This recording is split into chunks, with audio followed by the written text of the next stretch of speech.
Welcome to the Triple Takeover Toycast, a fortnightly podcast all about Transformers and yes, occasionally other toy lines as well, but tonight is definitely about Transformers. And do you know what, folks? There's only bloody 4 of us on this one as well. I mean, is it Triple Takeover anymore? I don't know, because we've got Liam, we've got Jason, and we got Maz. Woo. It's a free for all. And there you go. Oh, there we go. Okay. Nice. Yes. That's good. I was explaining to my parents why it's called Triple Takeover, because obviously I know why, because it's named after one of the Hasbro cartoons. Now you know. This is not something you've always known, is you it? You found that out, though, this is on the board. So I maybe did find that out during one of our conversations, much to my surprise, whilst Googling the title. And then about a month ago as well. Let's place it in context of how long you've been here. It's like, oopsies, so yeah.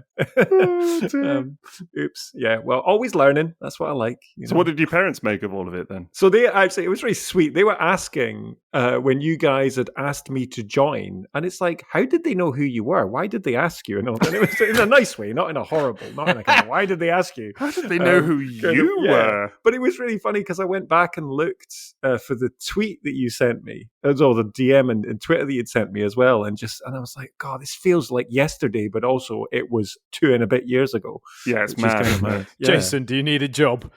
Yes, always. Exactly. Now recruiting. Yeah. It was so funny, but no, it was very nice. Yeah. But this is actually the first time that we've had all 4 of us on since then, though. That's the thing, because we've had Maz, you've been on a few times, but never with Jason. Yeah, 1988. Yeah, we did. Yes. Yeah. Was it not episode 100? Did we not do that with Maz? No, that was with Maz, James. Maz was going to come on, but hospital drama. Drama. Yep. Yeah. We missed of you. A&E. That would have been epic, because it would have been the 4 of us and our sort of, I don't know, our second stringers, if you want to call them that, Roach and Roberts. Wow. Second string. Yeah, the subs, The subs on the bench. It would have gone until like the early hours. I can't even imagine, honestly. It would have been double Triple Takeover, because it would have been 6. Too much cocaine energy. We could have done it like a little thing, like a roulette, and then at the end, only 3 of us remain, and like who would it have been? Like the 3 continuous podcast co-hosts kind of thing. Liam, I just want to say that I did appreciate your double Triple Takeover comment. That was champagne. So it's good. Thank you. Very golf good. Clap. Welcome back. Golf clap. The highest respect. Yeah. Well, Maz, it is great to have you back on again. Of course, great to be back. Just had you on for some Patreon stuff, haven't we? So if people are not already sick of you by the end of this episode, they will be. Maybe they will be. I don't know. But they can pay for the privilege and get more of your voice. I thought you were going to say, but they can pay and miss the episodes that they get not to get Maz. Version that doesn't it's include a special tier. No Maz. The Maz skip button. Yeah. That's a special feature. Just no Maz. No Maz. No Maz. No Maz. No Maz. But yeah, we figured it'd be fun to have you back on again. And of course, we are here for Hidden Gems, which is always a delight. Now, I do kind of want to explain this one, because actually this was due to be episode 113, and it was going to be, or it was, a Patreon poll, because we asked all of our patrons, which we do semi-frequently. We on our Discord, we get on there and we say, which topics would you like us to talk about? And we run a little poll. And this won, believe it or not. And it was against some stiff competition, because we had stuff like Transformers Legacy in there and various other things. And, well, a couple of things I should be really honest about. Number one is that I up, because I wasn't meant to write Hidden Gems at all. I meant to write controversial opinions, and I wrote Hidden Gems in the episode poll. So this wasn't even supposed to be a choice. You forced the choice. I love it. Yeah. And it won. Well, he's already spouted one bit of controversial opinion, and that Legacy was stiff competition. But okay. Well, Legacy's, I think it'd be fun to talk about, but no other bugger seems to agree, is the thing. So stiff competition. It did get good votes. It did get good votes. That's the thing. But yeah, then we were going to do it for episode 113 until, I think we mentioned last time, our patron Rob75 was like, I can't believe that you're not interviewing James Roberts for that. So superb idea. Yeah. Switched it all around. Superb idea. Yeah. So here we are at long last to talk about Hidden Gems, and this is actually Hidden Gems 5, I think. Could be. Wait, is it, or is it 6? Did you guys not do 3? Yeah, And I've we done did 3. So yeah, it's 6 then. My God, it's 6. Wow. Well done, Jason. Look I at remembered you, man. something. Yes, Yeah, you won the finally. ball. Oh, This is look You at beat me that. to it. I was Six. just exactly going to say 6. I was Yeah. just Were going you? to say it. Of course, yeah. Were you actually? Yeah. I'm just hoping I haven't picked stuff that I picked before. Because That's what I'm Well, worried about. I'm pretty sure you guys haven't picked this. That you is know. the danger. So Yeah. Hidden Gems 1 was episode 43. Hidden Gems 2 was 51. 3 was 64. We then had a big gap, and it was 84 was 4. And then we didn't do another one till 106, and now we're back again for 140. God, he's on the Look at that. spreadsheet again, look. I am on the Yeah. spreadsheet. It's good yeah. though. That's a good bit of data there. Formulas you know. and all that nonsense. I have to look at it because I'm the only bugger that does. So if I don't look at it, no one will. I did look at it earlier. And you are employed as the Microsoft paperclip, aren't you? Clippy. Yeah, That's who you are. Yes. Would that Yeah, make you Clippo. the Jurassic Park DNA? A dinosaur. Dino DNA. Yes. I would love to be that guy. Just made of tennis balls. Tennis balls, exactly. That actually reminds me, Maz, how are your golden balls? Complete. I know. Mhm. You've I- actually Story got here. a full Finally- set of balls now, haven't you? Yeah, my set of 3 Justra Diaclone golden balls. I mean, I think you go back 5-6 years and we weren't even sure all of them got released, and now I have Yeah. a full set. A Wow. collector in Holland has a full set, and Raz has got a couple of balls as well. Good for Raz. Yeah. Just don't drop your balls. Don't drop Took them. me 20 years to get them, so I'll look after them now. Look after them. Only 2 of them are gold, one of them's silver. Yeah. A couple of golden balls and a silver Yeah.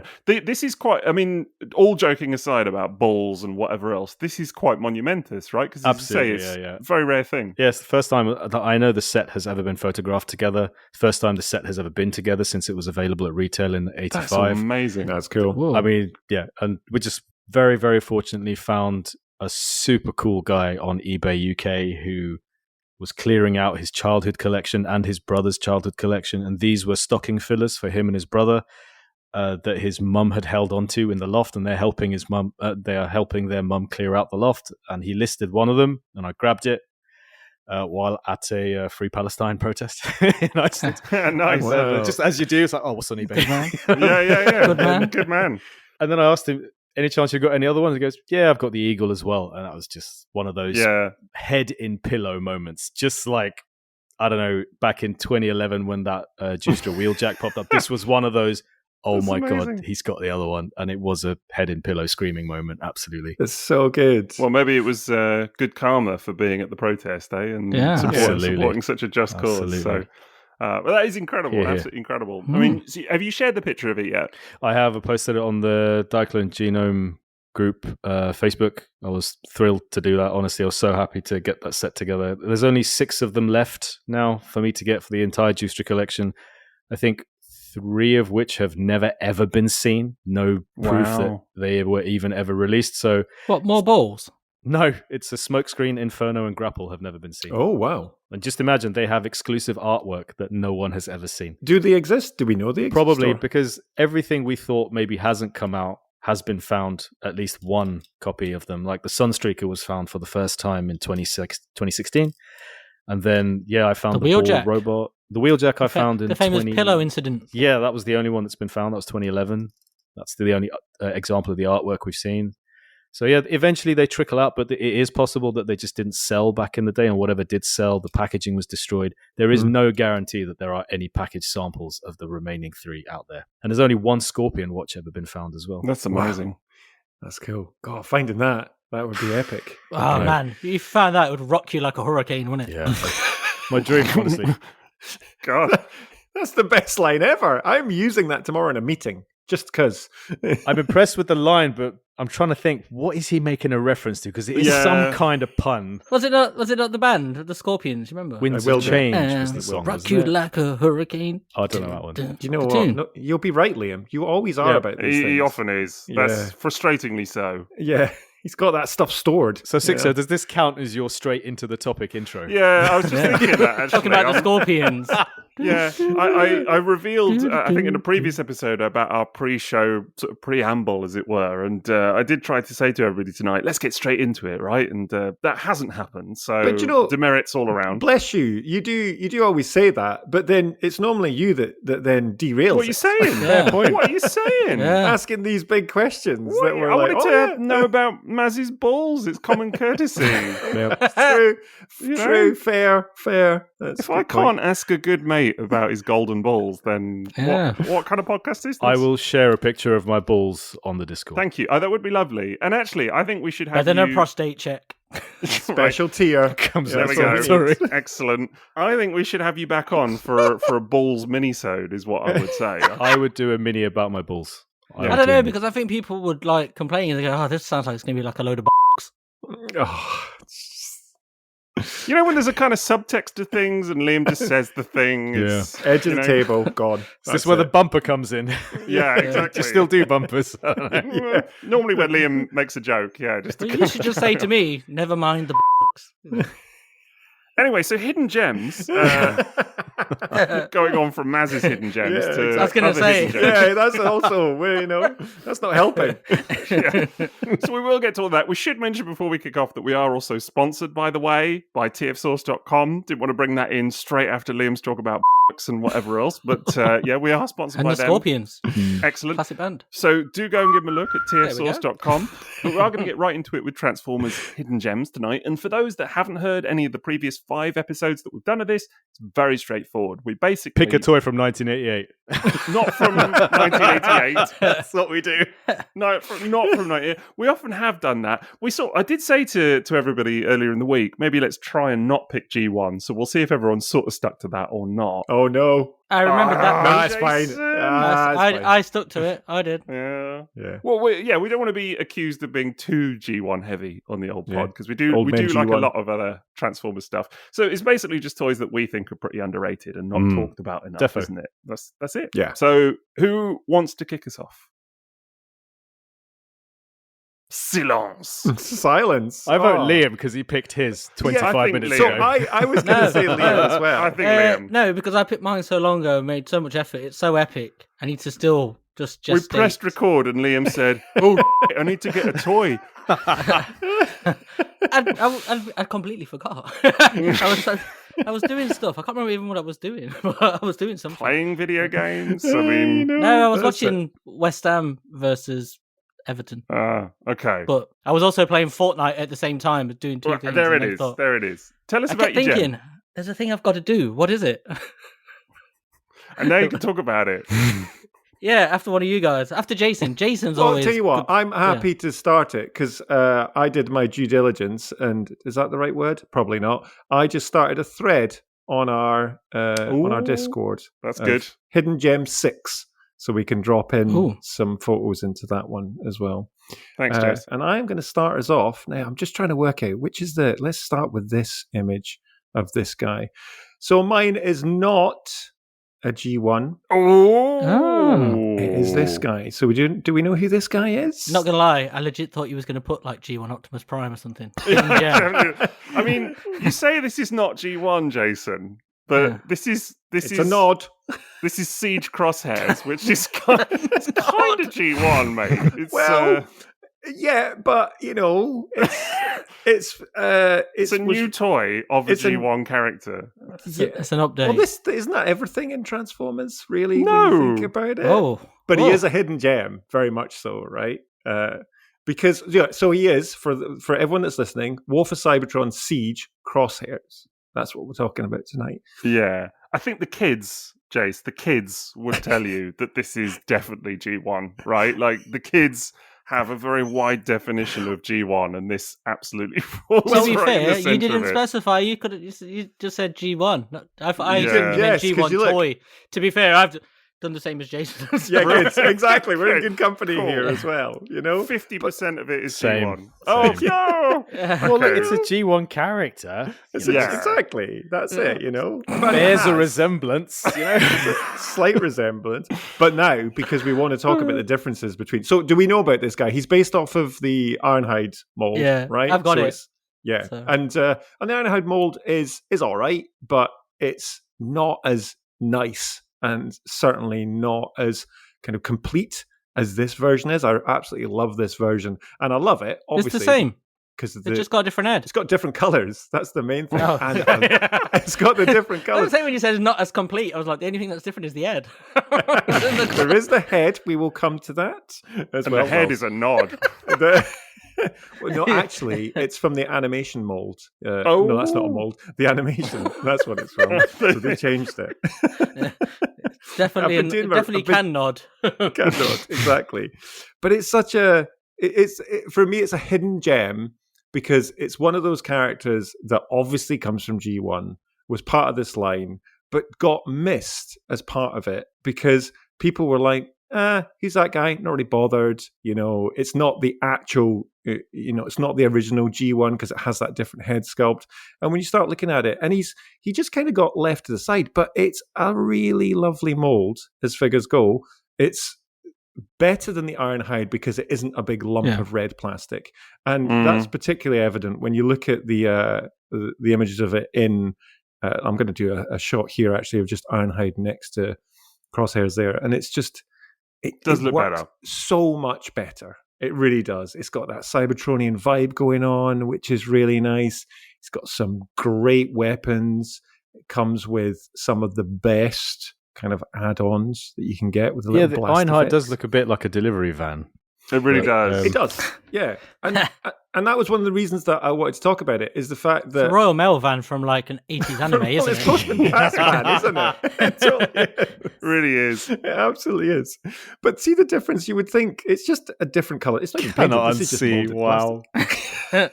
It's Cyber Postman Pat. This is when Japan did their own Postman Pat and set it in the year 2075. That's incredible. I love this Postman idea as well, 'cause Pat. then we get Ravage as... what was Pat's cat called? Jess, wasn't it? Jess. Yeah. Jess. Fight, well, Super Postman Pat. Very good, Liam.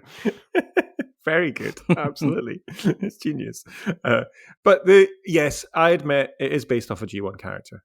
So, But I think it does look a lot better than Ironhide. I think what really works for me is the placement of the Autobot logo, actually. Just being in the middle of the windshield there in car mode, or truck mode, or whatever. Mhm. Like, that looks so much better. Not only does the black head kind of hide itself better than Ironhide's in vehicle mode, but the Autobot logo sort of works towards that as well. Yeah. It is with the white canopy cabin, I guess. Yes. Yeah.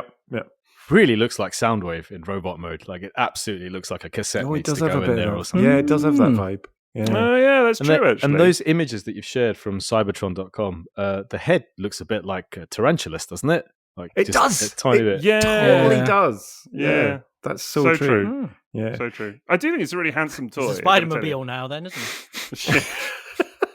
Got the Kind colour of scheme. Spider-Man colours. Yeah. It's the Spider-Man colours. It's absolutely. the Spider-Van. There you It go. is the Spider-Van. The Spider-Mail van. Yes. Do you know what's really shocked me, actually, is that it's the same height as the G1 Crosshairs toy? Because I kind of always have this image of that toy being quite large, kind of big and chunky and whatever else. Whereas a lot of War for Cybertron toys, to me, always feel substantially smaller. And actually, this is... I've got the Earthrise Ironhide, but not the Siege one. So I'm sort of... I don't know, I hadn't put two and two together of like how big it is. Yeah, totally. It is. But bigger than I expected. It is, and look at this shot here. Like, this is what I love about it, is that when you get this crowd shot with Hot Rod Cup, Blur, and Crosshairs there, Cool. It's such a great and it is. I just find it fascinating that all they did is they just molded it in blue plastic. Right, that's the difference that they've done, and gave them a different head sculpt. That's what the changes were here. But this wasn't necessarily a shell format. I don't know if because it came out later and it just wasn't released as much. But this was very much, it was a £16 toy.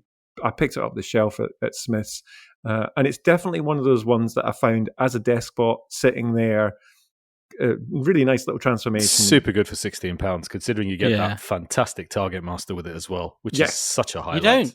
Oh, you don't? Yeah, No, that's he's true. included with All is it Windblade or Blur? It's one of the Yeah, okay, so it's LG actually an LG one. Yeah. It probably came with one That's of so the jump annoying. starters, actually. Oh, the top spin or twin twist. But they do the separate boxed. Remember they Battle did the Masters, separate right? boxed Target Masters as well. I hate that kind of stuff. Honestly, Yeah, but they didn't do his. His came with I'm looking it was back, a Takara actually. toy. That's the one he's holding. And I remember being very annoyed. It's got to be one of the jump starters. Yeah, do you know? I think you're right, Maz, because I'm going back. Was it the LG? Is it the LG jump starter? Yeah, it's either those or Windblade, like Liam said, because those three are basically those Target Masters came with Windblade and then the two jump starters.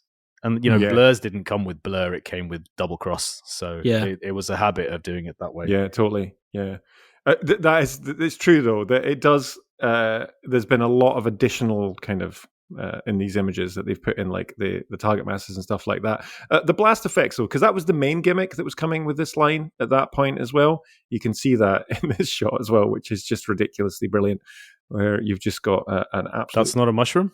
That is not a mushroom, That's not his blast effect either. No, it's not. These are additional ones that come. That's not even crosshairs, Jason. Crosshairs is in the background, This is a pixel.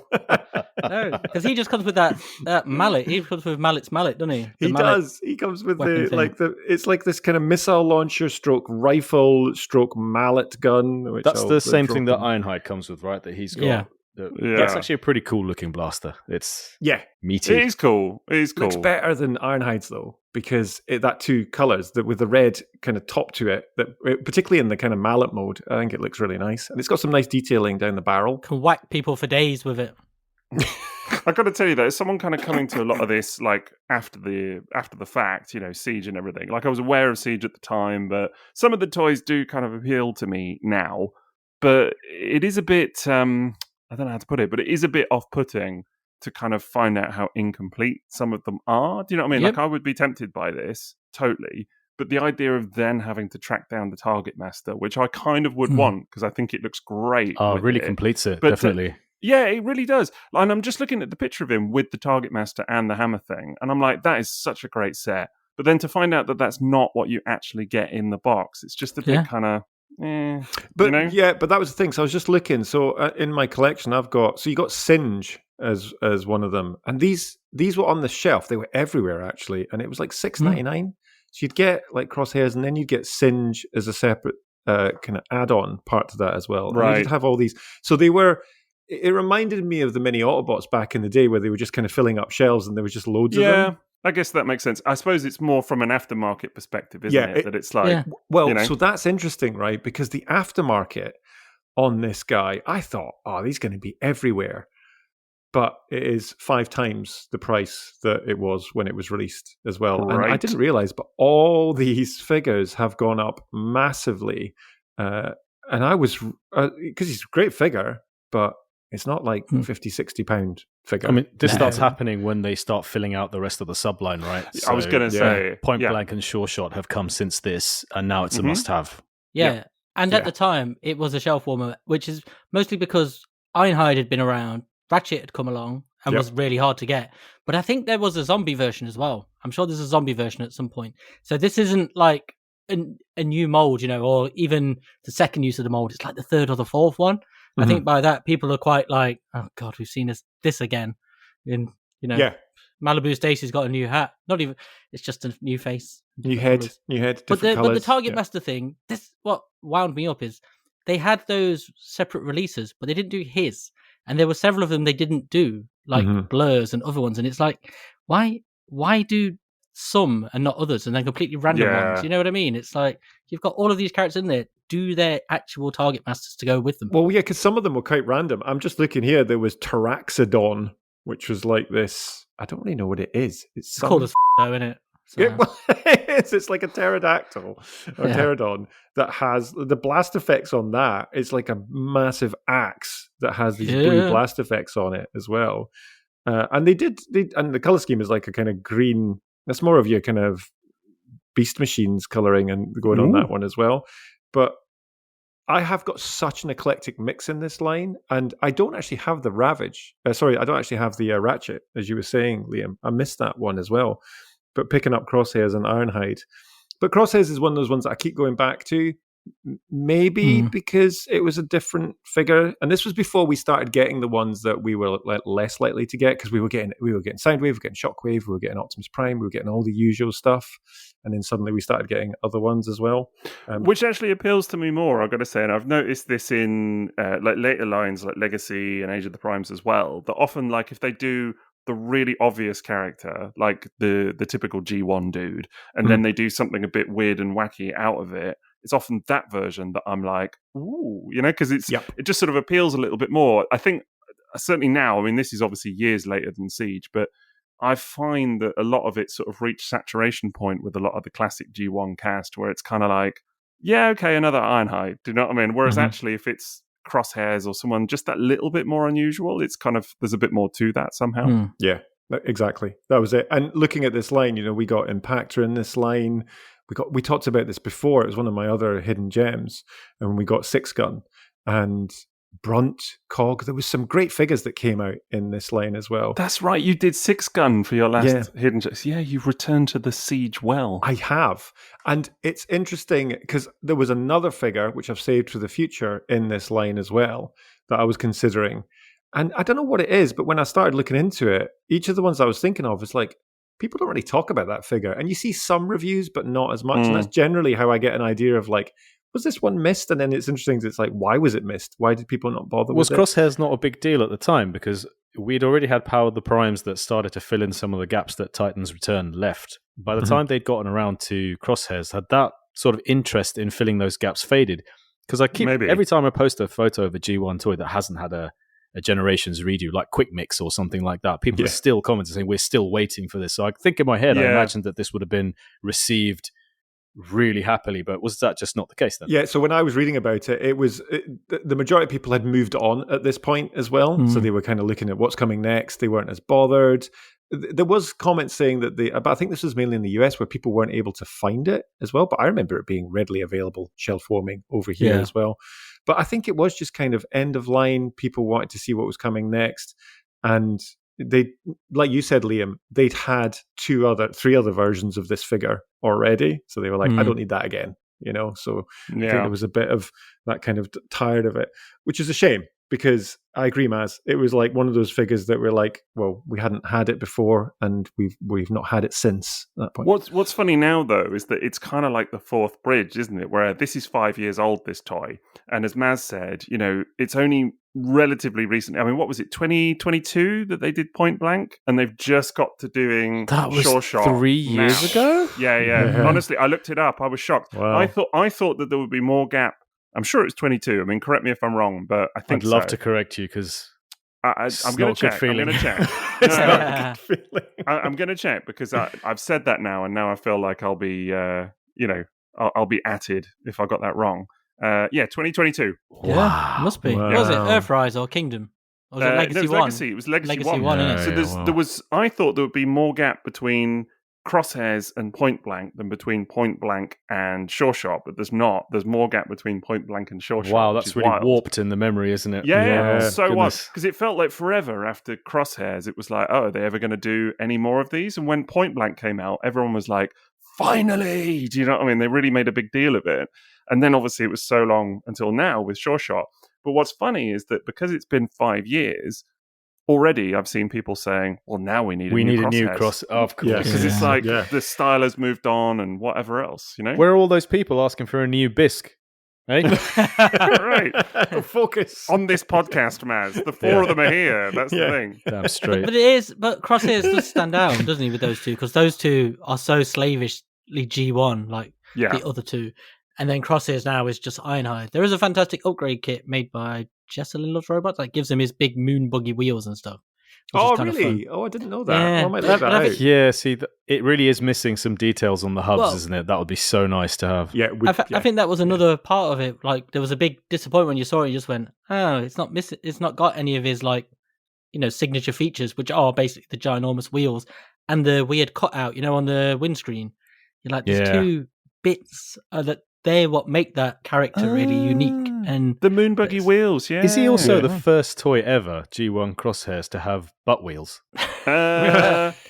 Cushions. Cheeks. Well, pillows. the G1 toy, yeah, probably. He's got the Masterpiece Ironhide bum, doesn't he? So it makes totally perfect sense does. that they used Ironhide to, Yeah. where's the Masterpiece Ironhide It's repaint? a nonce. Right. Would have actually been appropriate. Yeah, you want those Masterpiece butt wheels.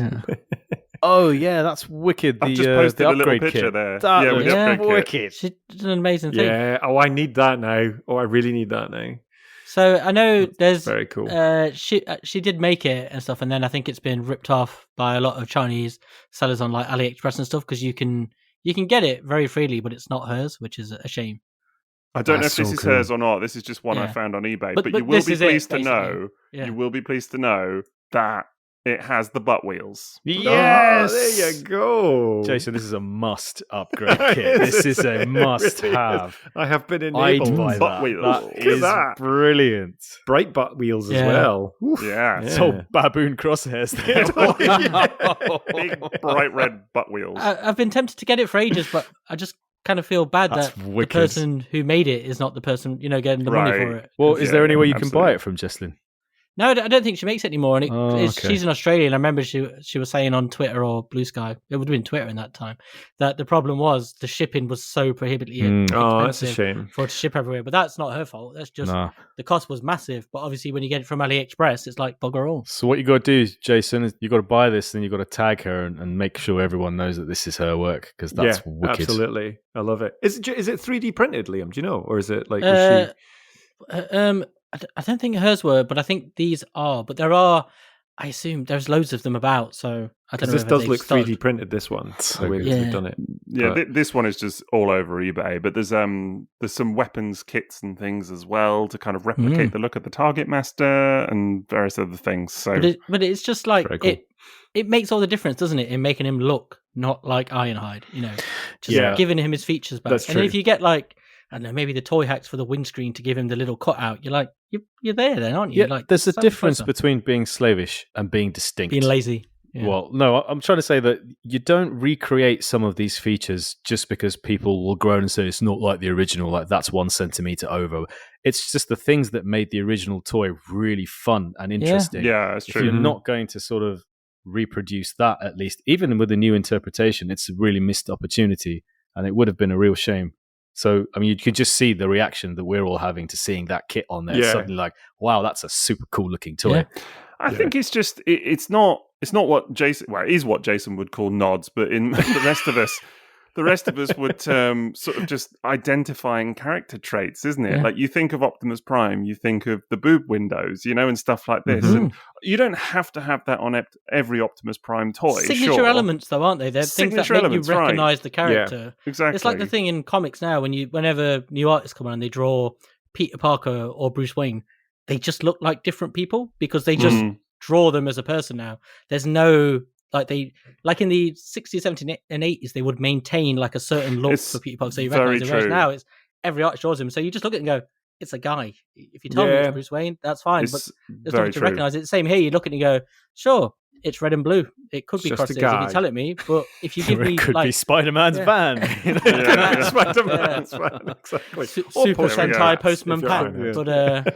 but the kit also includes like a little piece for the window, which I think is quite. Yeah. Oh, it does, It's doesn't cool. it? Yeah. I That's think really nice. if this All right. was done now, if this was done in Age of the Primes, I think it would look very different. Oh, honestly. yeah. Like if it Oh, was, yeah. if the Ironhide toy came out now and they retooled it into Yeah. crosshairs, I think it would be extensively a lot more. Like I think you'd see maybe 50% new parts or even more than that. Yeah.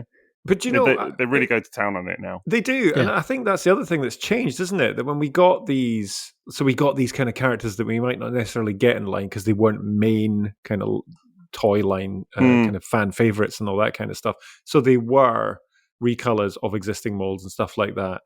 But that's where we've got to now, where we are getting really good, accurate versions of quite obscure toys as well. Yeah. And that's kind of the journey. It's almost a shock now when the retooling doesn't go further than just a new head. I mean, I remember when Sideburn came out and people were like, oh, it just has a new head from Shadow Striker, and people were really surprised by that. And actually, I think that works. That's a whole other topic, but that's fine. But I can understand why, because I think now we've got used to the idea that actually these characters are going to get heavily retooled to look quite different.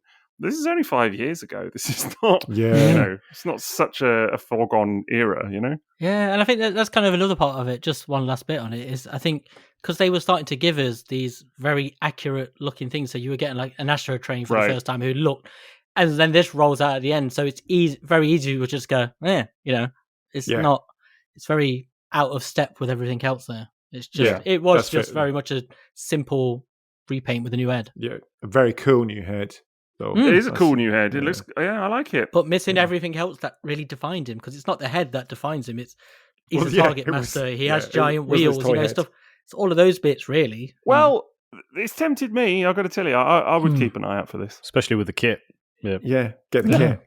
I'm definitely getting the kit after this. That's it. There's my choice. Hidden Gem Crosshairs. Go find it. Nice choice, Jace. Yeah, it's good. Good one. Like it a lot.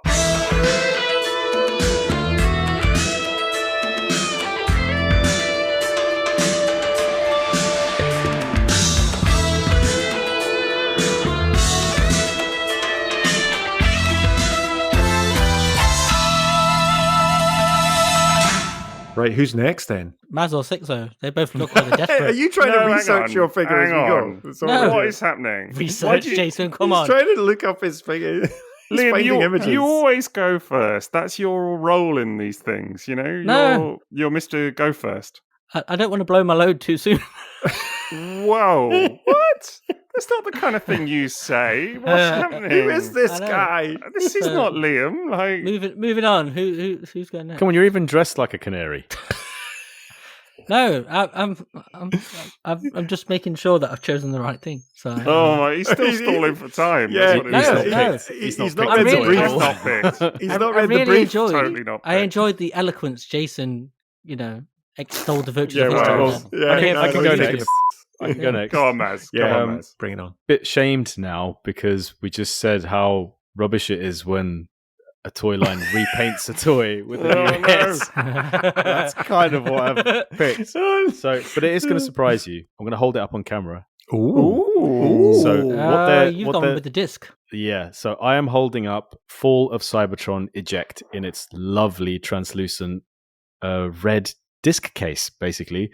That's actually, the Decepticon ones are really nice because they're purple and they look like squished Energon cubes. Great for photos, by the way. So, but this is Fall of Cybertron Eject. So this is one of the data discs which are spring activated. It's from 2012, 13 years ago. Oh my God. So that's horrible. There's loads of these and they're everywhere because they were sold even here in Iceland. I was finding them for a while. The data discs, they tend to range from exceptional to terrible. Okay, so the Ravage and Steeljaw are just woeful. They're that's what I've got. Bad. Yeah.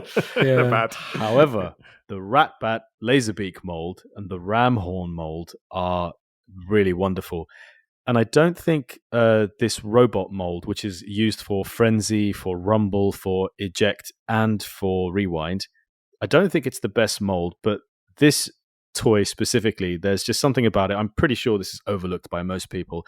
It comes in a 2-pack with Ramhorn, which is a wonderful, wonderful toy. And I think maybe this one gets overlooked because it's probably the 3rd or 4th version of this mold.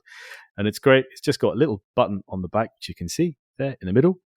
And it just opens up like, hang on. Now it's not doing it because you need a surface. Performance issues. There you go. There you go. So it goes most of the way. It transforms most of the way. All you need to do is swing the arms down like that. And that's about all the articulation you get. And you just sort of bring the feet up like that and it's ready. I don't know if you're going to be able to see the robot head. But for something... I can see his golden bra. Yeah. So for something like this small, I have rarely seen a more detailed head sculpt. And that is really the winning thing here, because it's not just an incredibly well-sculpted head for Eject and Rewind, it's all painted as well. So it's got the orange mouthpiece, it's got the yellow eye band, and the silver helmet. Let me just drop the picture into the Discord thread. I was going to say, I'm just looking at a picture on the wiki, and it's, here you go, it's really quite lovely, actually, that head sculpt. Yeah, it's the same photo I was going to post, absolutely, yes. So the head sculpt is absolutely lovely in hand. It's so detailed, and it's actually so tiny as well. And all the colors on it are really, really nice, because then you've got the painted details on the side of the disc. On one side, it's got the circuitry detail, and that's all really, really lovely. You've got Tampoed Autobot logo on his midriff, and yeah, like Liam said, he's got the golden bra as well. Loads of color, like bikini, this gold strips down here on the sheens. It's got a lot of paint for a teeny weeny toy, and it's super fun to transform. My son loves these. And they're really easy to just compact back together again. And then you line a ton of them up as lovely looking discs. And on top of that, they go with the Soundwave and the Blaster. I think they're Voyager class figures. And they can be like spat out. And of course, the idea is that you spit them out, they hit the spring button, and they spring up into whatever mode they're supposed to be. Although these guys will just end up lying down. You're going to have to pick them up. But this is something I'm pretty sure that most people wouldn't select as a toy that you must have, but it's so pretty. It's so very nicely sculpted as well. And it's finished in a way that I don't think modern toys are. And it's really solid as well. It doesn't feel flimsy in the slightest. Great fun transforming it back and forth, back and forth. And actually, even the case is terrific. Like, it's so that's the sound you were hearing on the recording earlier. It was me putting in the case. It just looks great. It does look really nice. Cool. Absolutely. That candy-coloured, beautiful. Do you do anything with the presentation case other than literally put it in there? Is it just like a little cassette box? It's just like those cassette boxes, exactly. Yeah. And of course, Eject was originally a G1 cassette. But I just want to read the entry from TF Wiki. This is part of the second wave of Generation Legends class toys, Fall of Cybertron. Eject is a retool of Rumble and Frenzy. And yeah, Rumble and Frenzy, they have much more matte, muted colors than this does. And they've got the Decepticon head. So the fact that they've actually resculpted the head for this is brilliant anyway. And it partially transforms from a data disk into a humanoid robot via a spring-loaded process. He is designed to interact with Voyager-class Blaster, able to store within the larger figure's chest compartment and be launched out of it, automatically transforming as he does so. That's a little bit of an oversell, I have to say. He comes with a translucent plastic case. Yep, you've seen that. This is the impressive part for me, actually. Eject uses the same circuit board pattern as the other 3 humanoid data discs, but like the other 3, has been mirrored in a way to give each one a unique orientation to the pattern, which is awesome. That is cool. I mean, there's no need for that. Due to his construction, Eject has little to no posability, and the fact that there is nothing to lock his feet into the proper position renders standing alone very difficult for him, which is not true. He stands absolutely fine. And the thing is, he comes in a 2-pack with Ramhorn, which is traditionally considered one of the best of these. So if you were to get that pack, great price, 2 fantastic toys on a card with these lovely cases. And it's just, I would so recommend these. I've had them all at this point. And even though I sold most of them, I had them again, and my daughter's had them when she was growing up, and now my son's got them, and he absolutely loves them. And we've got the robot, we've got the bird, we've got the Steeljaw, which is god-awful. And the only thing he hasn't got is Ramhorn. And I need to dig those out from downstairs because I've got the Ramhorn too.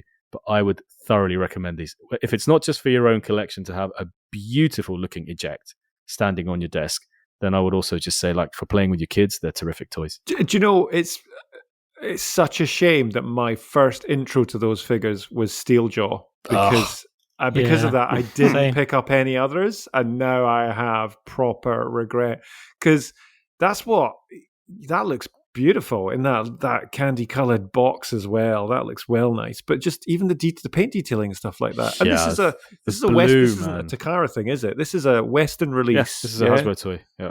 Wow. The blue is so nice on this.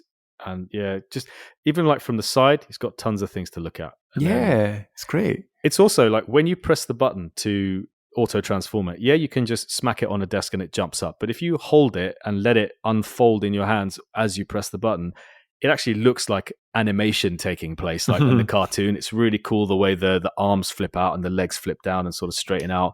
It's really not quite as simple as you think. And folding it back up into a disc is also not as straightforward as you think. There's definitely a sequence that you have to do. So I think my son struggled with it a little bit when he was like 3-4 years old. He's still 4, but I think this is one I typically still have to put back in disc mode. Massive recommend from me. It's way better than it has any right to be, considering what it is and how much it must have sold for 13 years ago. Like, can you imagine what the price of this might have been 13 years ago? Yeah, totally. I've got real regret now. It's like, I don't think they're hard to get, man, because the whole point of this is that these are hidden gems that no one's really paying any attention to. And I think they're pretty easy to get. I always get enabled on these ones. You do, yeah. I've I really noticed that. do. I think we all do. I think we all do, to be fair. How's the blaster, though? And the sound really wave? Fun. I really like it. Looks fun. It feels really good to transform, and they're really easy to do. I really enjoyed. I got Blaster, Sound Blaster, and Soundwave, and then I even bought like a test shot all clear Soundwave with an all clear Laserbeat cassette. That was one of the best purchases I've made, and I sold it to a UK collector. And I've got to find out who that was because I'd love to ask if I can have it back. It was so nice. But yeah, I would recommend the Voyager mold that goes with it. I was kind of thinking like maybe I should do that for the hidden gem, but because I don't actually have it in hand anymore, I thought this would be a better shout. If I had to choose, I would keep the eject out of virtually all of them. I've never actually had the rewind to see how good that looks next to it, but the eject is lovely. The blaster really kind of appeals actually visually, and I kind of like the circular disc thing in the chest. You know, it's like a different option for that whole sort of storage solution. We talked before about like when they try and redo the cassette thing, you know, but not as cassettes, and like how well does it work and whatever else. This is probably one of the better ones, I think. Definitely. Yeah. This is one of the most fun incarnations of that gimmick. Yeah, totally. I still have the blaster and steel jaw, and it's one of those, because the blaster, I don't know if you've seen the alt mode already, Sixo, but it's this Cybertronian kind of truck thing that it's doing as well, and it's got like what's really nice and what was disappointing about Steeljaw is that blaster on the wheels are like you're showing there, Maz, which has got that detailing and stuff, which is really nice. And there's some nice little gimmicks, a little flap at the front that comes down. And I remember really liking the blaster toy, but the Steeljaw is just pretty much all yellow and blends. When you're massive holes in the middle. Yeah, he does. He's got big gaps, doesn't he, and stuff like that. And when he's in like cat mode, it just looks like a run over cat, doesn't it? Yeah, got an image of it. And then the springs go, and it then becomes a run over cat because the springs go in it. Yeah. I'll post the image that I rather crudely took on a very white background there. Oh my god. It's hideous, isn't it? What is that? Yeah. You haven't extended the tail in that one. It makes no difference. Yeah, that's right. I've not. Oh, totally. It's on his back, isn't it? That's so true.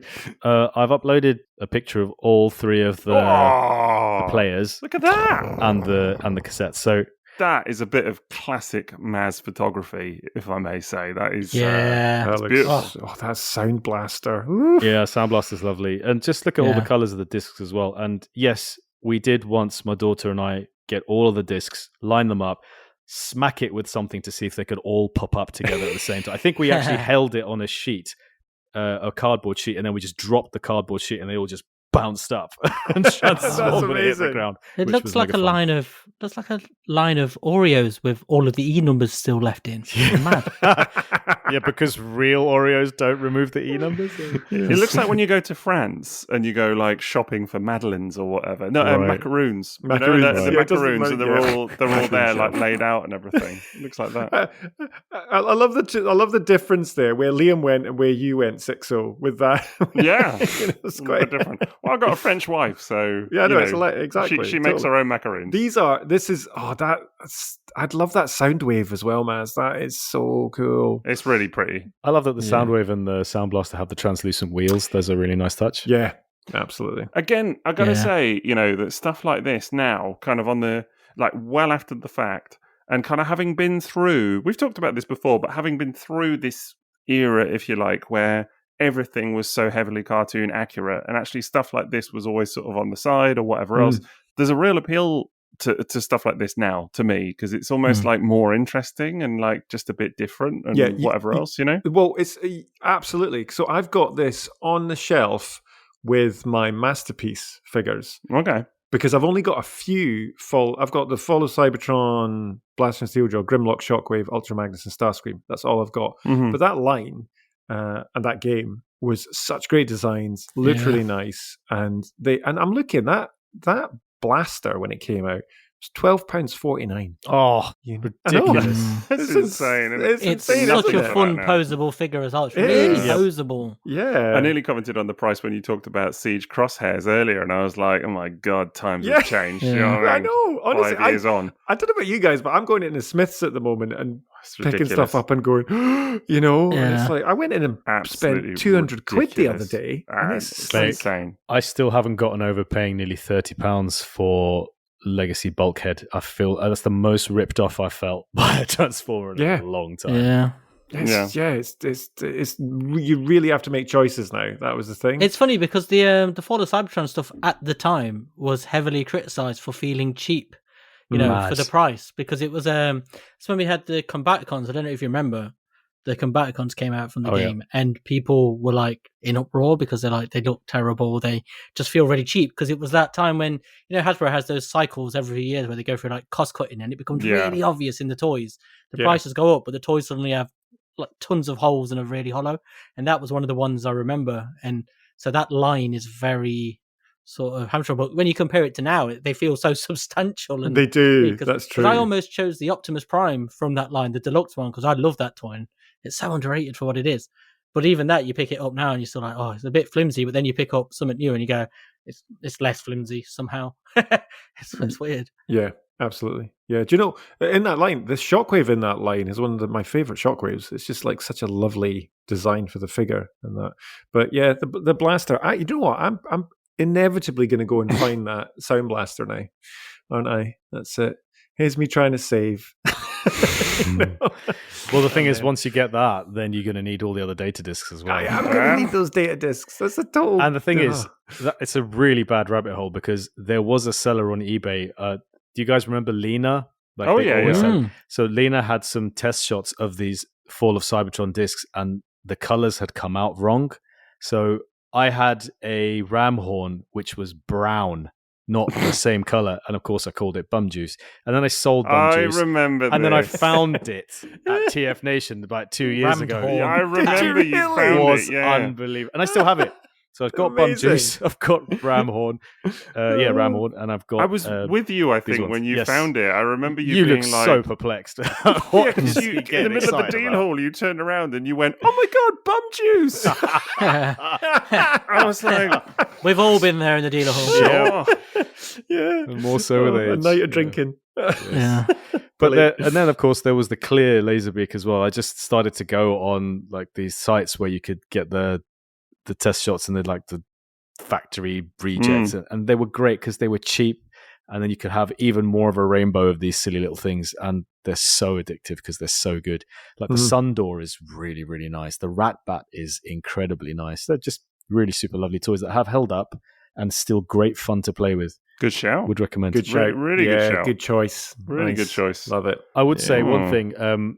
I want to do some photos of this eject because I'm looking at the photo on TF Wiki and it just doesn't do the head sculpt justice at all. You've got to hold this in your hands and see it in the flesh to see what incredible detailing there is on what a tiny little head sculpt. It's not too much bigger than the ones you get on Titan Masters, to be perfectly honest. Really? Really, And wow. it's so much nicer. But let me do some photos of it as well. Maybe we can make it pop. Nice, Brilliant. nice. Love Good, it. good choice. Great choice. Yeah.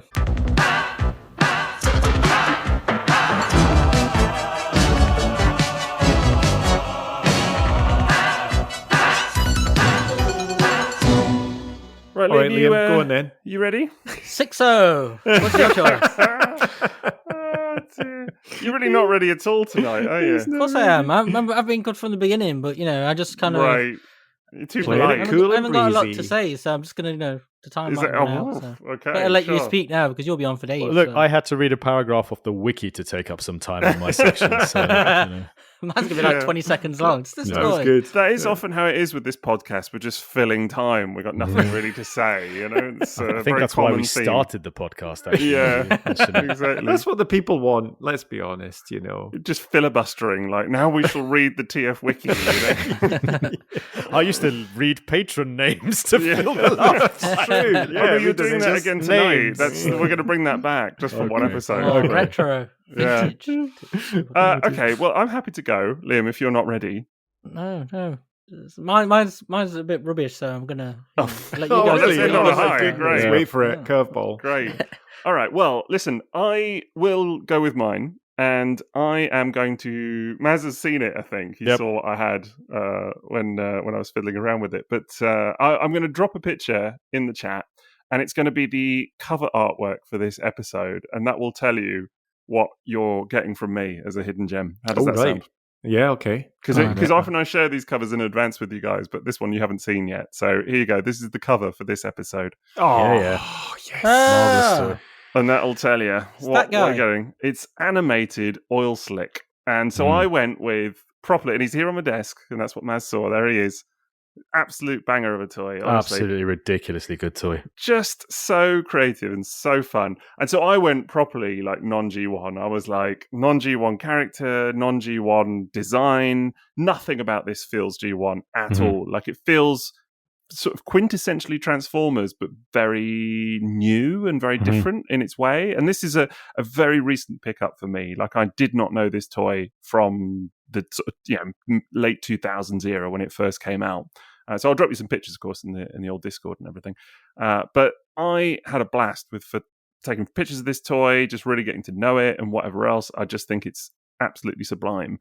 Really kind of weird, spindly robot mode with like claws, massive kind of claws and everything going on. Obviously, the head sculpt is unusual because it's in this Super kind fun. of like, so this like Mr. Freeze kind of weird. It's a Mr. Freeze. I was going to say that. Like bucket that he's got over his head. Do you know what I mean? And just really odd.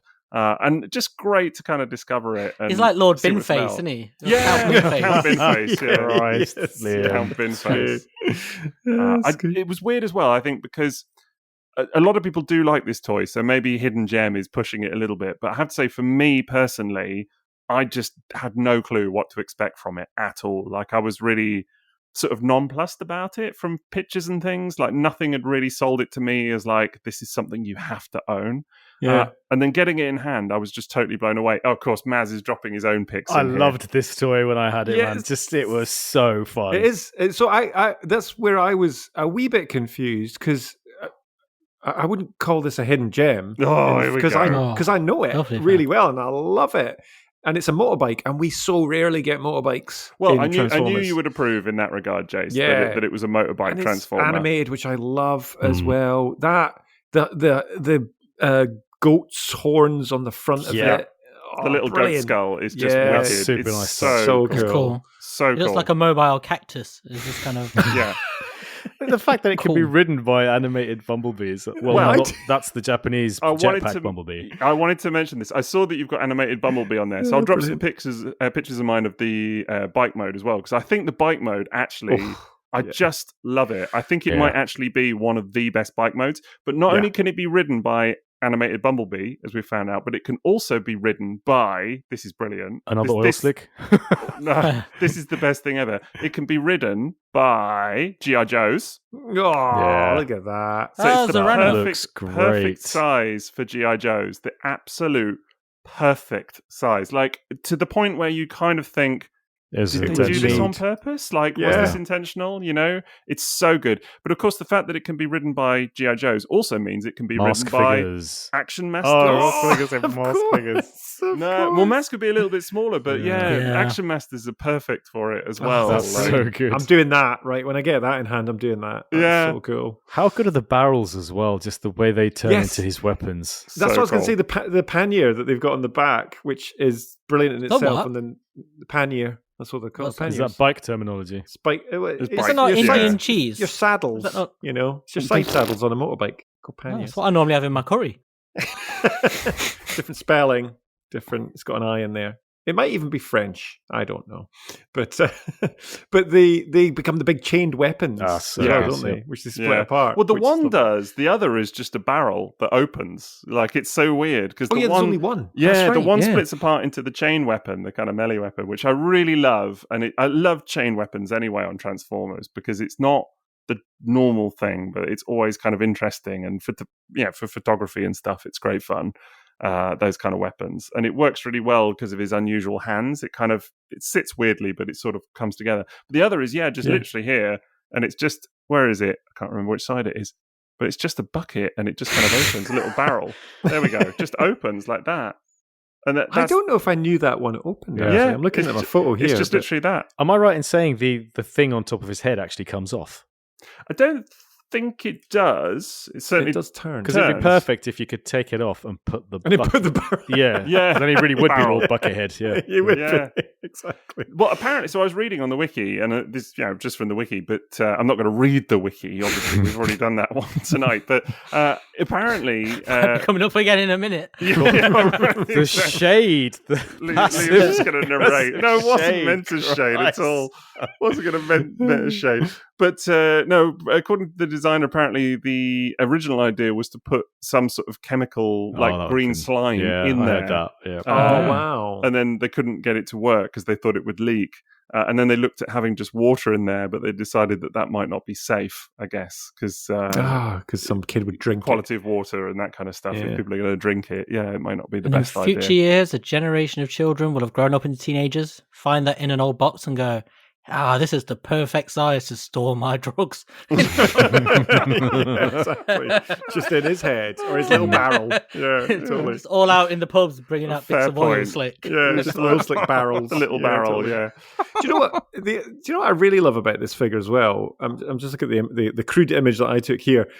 He's got the skinniest of waists. Yeah, it really does. So thin, and it's such. And this was animated through and through, wasn't it? It was like such an inventive line. Yeah, Black magic, man. The way they used to get the proportions, it's never been done since or before. It's just such an interesting, unique way of transforming. I completely agree with that. And this, to me, is funny because he was in the show for all of like 5 minutes, not very long at all.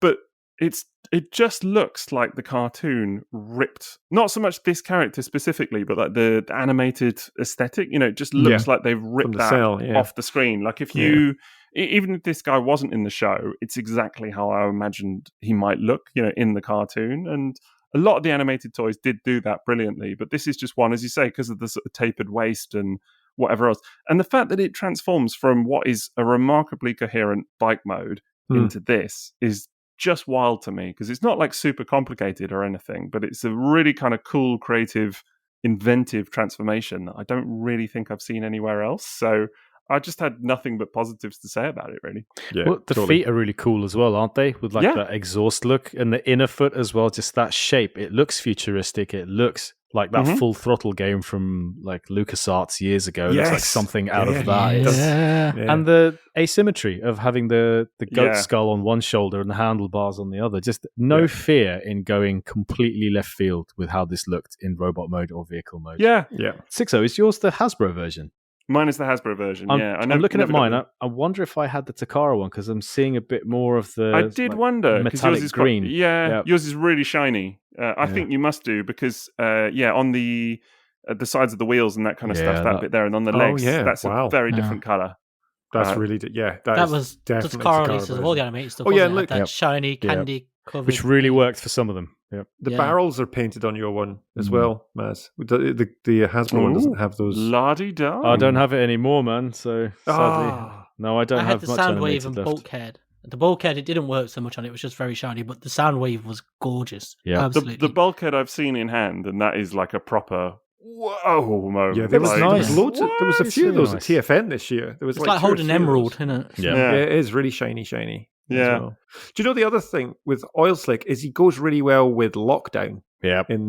As a duo as well. Yes. And they just work really well. And I'm looking at the photos here with Motomaster from that Stunticon set. They've all got that same kind of aesthetic with the skinny waist, and kind of just that look to it as well. Really good like trio with that as well. And I just think this was a period of exceptional creativity for Transformers, around this time. It was just so good. The fact that this was happening at the same time that the movies were going on, or the first movie. And I just think that was a real resurgence period. We'd come off the back of like great success with the Unicron trilogy and Dreamwave and classics, G1 reissues and classics and all of that. And then we were into this, which just felt so fresh. And I really don't want to hear anybody talking about animated as though it's like just more G1, because I really don't think of it that way at all. Absolutely not. It's absolutely its own unique thing. And it just really feels like we need something like that again, to kind of just bring that freshness back a little bit in terms of a new cartoon, new toy line, and just do something quite bold, because I just remember seeing animated, and we've talked about this before, but I remember seeing animated in still for the first time and thinking, oh my God, what are they doing? Do you know what I mean? This is like going to be a disaster. But the way it just went from... Everybody did, didn't they? It just totally won everybody over. That is not true. I remember being at BotCon 2007 and seeing animated for the first time and immediately thinking that was the nicest looking stuff we had in ages. The Bumblebee that they had in hand there at that show was gloriously beautiful. And just that I immediately changed my, I think it was my MSN Messenger image to Bumblebee, and it's still there on my Hotmail. It's still the same image that I changed back in 2007. I definitely didn't have a bad word to say about that toy line when it came out.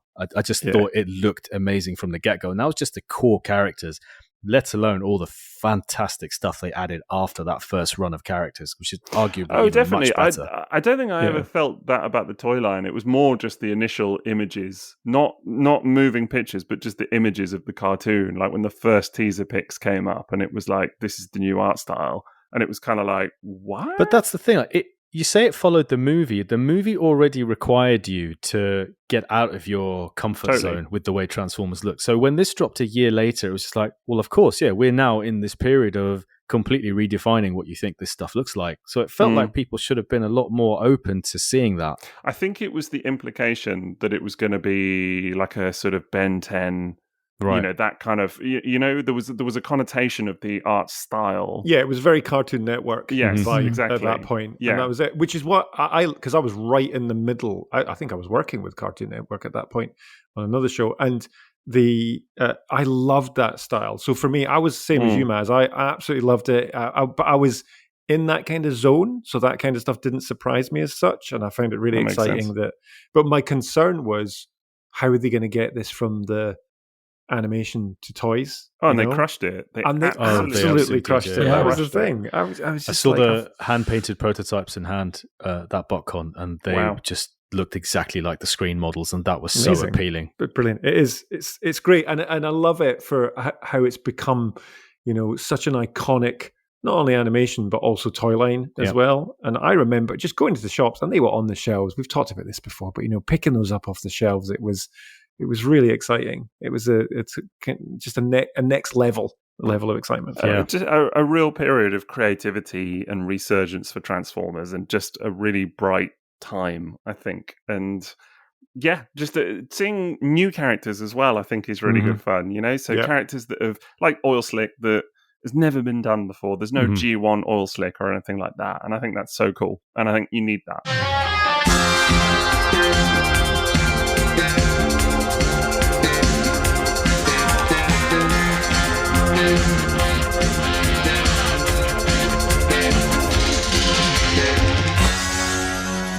You deserve kudos for following the brief accurately. Well, thank you very much. Yeah, yes, that's good. I'm pleased to be the first one to do that. Unless Liam now curveballs it.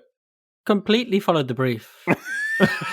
After looking at 52 Transformers. No, so mine is the one I'd always chosen. So I chose this the other day, and I've been, just coming back to it. I say the other day. So full of shit, honestly. Other day, could be, who knows?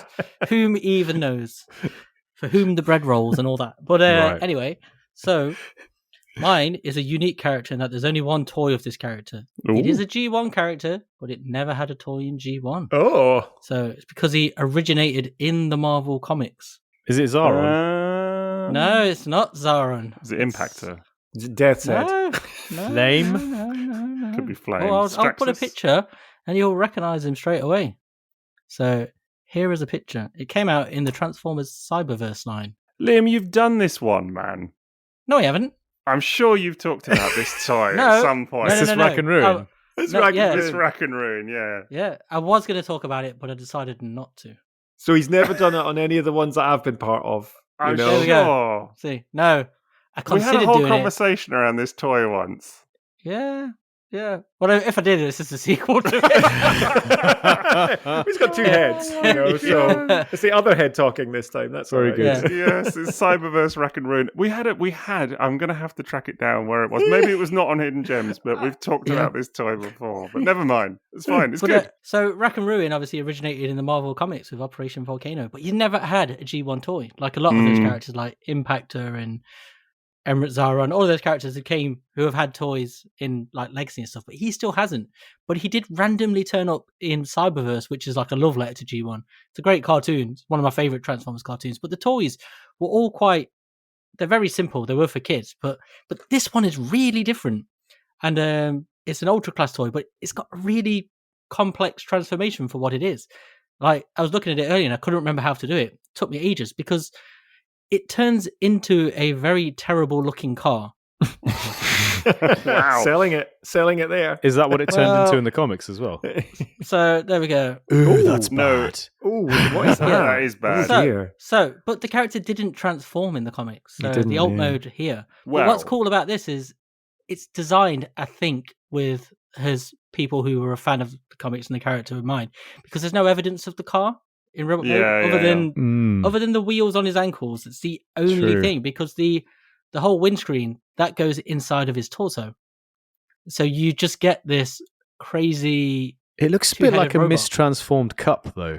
Like if you just slid the whole canopy forward to the front of the vehicle, it just looked like a green cup, wouldn't it? Yeah, but the combo's terrible. There's like no getting away from it. Honesty is a gift. But I fell in love with this toy because my girlfriend got me it as a surprise present for Christmas. It was during the pandemic, but the second year, because we were on a holiday in Wales, and it's one of those where you're allowed out, for Christmas. And, wasn't that just like to your garden, not necessarily a separate country? I don't live in Wales. They allowed you out. No, it was. I think it was 2021, so it's the next year when we were allowed away. So we went to Wales, and I remember we stayed in a cabin. I think it was 2021, or it might have been 2022. It was around the pandemic time, and this was it. We took all our presents, but this was the only Transformer I got. So while I was there, and everyone was going off walking up hills and all that sort of nonsense that I don't like. It was like mucking about playing video games and the hot tub. But this, I just kept fiddling with it. And I love that Liam goes on holiday and plays video games whilst everyone else is out doing activities. He does exactly the same shit that he does at home, just in another location. It was like a cabin in a valley, so it's all grass fields and hills and sheep and all that nonsense. Who wants any of that? You'd hate it here, mate. Just describe the entire country. But yours is covered in Scotland. Yours is covered in snow, so that's different. You've literally just described my ideal holiday, honestly. What? Rambling? What were you? Lasted a summer wine or something? You've got a dog, mate. You've got a dog. You've got to take that dog out and walk her occasionally, That's what I have girlfriends for. I take her to the park down the road. I take her out in the fields. Wow. Girlfriends? Oh, no. No, but I take the dog out all the time. We've got fields, so I don't want to go to Wales and do that. There was a hot tub and there was a telly. So is this why you have so many toys? Because you get so many toys at your birthday and Christmas because of all the girlfriends buying you all the different presents. Your mum's not writing letters to Hasbro anymore now. It's just it's the girlfriend half of Nottingham. My long-term partner, it was a lovely gift. I was very happy. But it was the only toy I had there, the only Transformer anyway. So I was just spent a lot of time mucking with it. But it's really posable for something with like 6 points of articulation. But it's just a very unique guy. So I be honest, Liam, I didn't think, God, it is big, isn't it? Yeah. And he's holding up everyone listening. I think I assumed it was like core class size from the images. No. It's this is him next to T30 skids. You see, I didn't think this was so I'd heard about this figure, but I never thought it had been released because so there's a reason for that, which is it was very, very, very late in the line. It was like one of the sort of later toys in the toy line, and it wasn't released in Japan. It was cancelled. It's released. It was supposed to come out elsewhere, so that's why I think it became quite difficult to get in certain parts of the world. Okay, because I remember seeing it in the supermarket. I don't. 2020, Here it was very prevalent. It sort of appeared for a minute, and I found there was a mad rush of people like asking, "Can you pick me one up if you see one?" And then it started to appear on Amazon and places like that. So it's still very cheap now. But one of the things that's cool about it is, like all great old Transformers, it has a good gimmick. So you pull his back. It's got a mask thing, doesn't it? Okay, so it should have a good gimmick. That's cool. Oh. So it didn't work well there, but he has this like energon shield thing. That's cool. I will clip a picture because this is interesting. because far better than the alt mode. So the alt mode is just a very apologetic thing where it's like, yeah, we got to do that. But look at the mask. So it's clear blue. But look at the faces on the mask, what's etched in to the mask. Okay, so it's the Marvel comic sort of faces, T look, yeah. Yeah, it's the actual Marvel comic look. So there are people who have painted over it. We've had this conversation before because I remember we have had this conversation before. Not in a Hidden Gems. Not kind of how I knew what was coming in terms of information. But but when people have painted it up, the detail is all there. It's the Marvel Comics thing. So cool. You can have this Marvel Comics version of this character. Well, kind of. I mean, actually, so I've just found a custom of it, and it does look cool. I will grant you.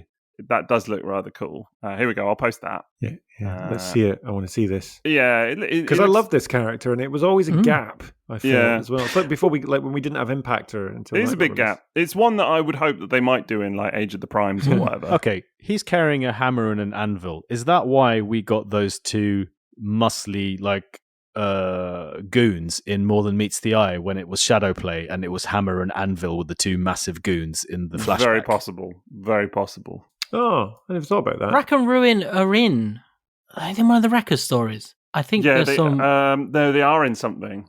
I'm sure we've seen them in one of the Wreckers stories. Yeah, because there's the talk about them having... There's the mention in the reference to the sparks, the branch spark. Yes, yeah. There is. I think they're in... Are they in Last Stand? They're in one of them. They're in one of them. I don't think the main character.